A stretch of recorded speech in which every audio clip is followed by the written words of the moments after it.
打開咗，見到個燈開咗之後就再撳翻下。我先會咧喺一啲虎紋嘅位置啦，先好似蓋章咁先，眼紋嘅位置都係。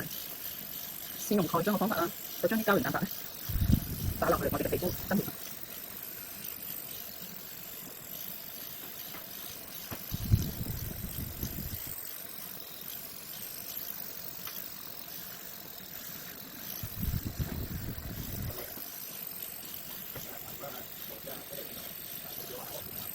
完佢咗之後咧，我哋可以稍微咧喺一啲需要提升嘅地方啦，我哋用一個提拉法，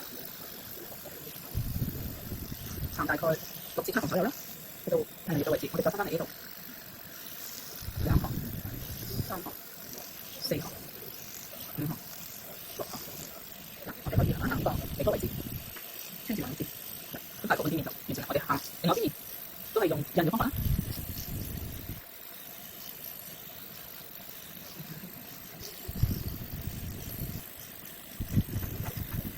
我哋可以用其他嘅方法。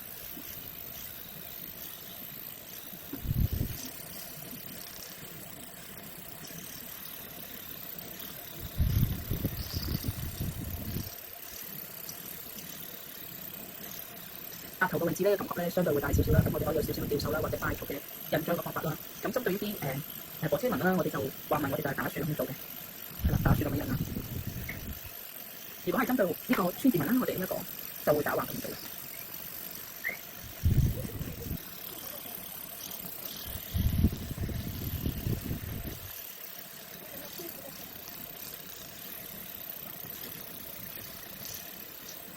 跟住落嚟嘅時間咧，都係一個自由式啦。咁睇下你中意係打圈嘅方式啦，或者用頭先向上提拉嘅方式啦，或者係 stand 嘅方式都可以嘅。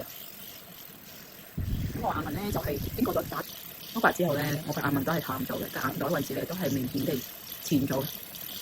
咁我用嚟多幾下啦。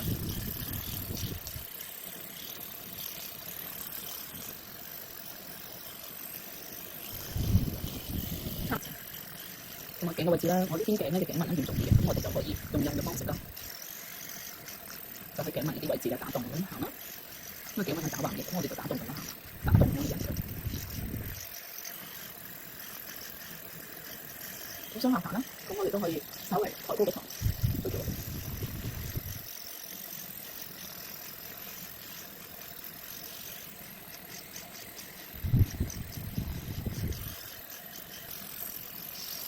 如果塊面咧仲有一啲膠原蛋白液咧，我哋都可以啦，再喺面度啦，稍微再用我哋呢個納米樹脂嘅針頭啦，將個塔打入去嘅。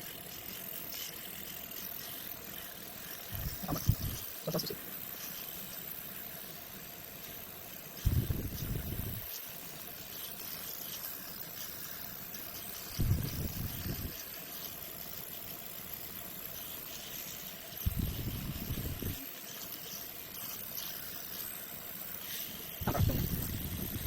咁我哋撳實佢就先啦，咁就。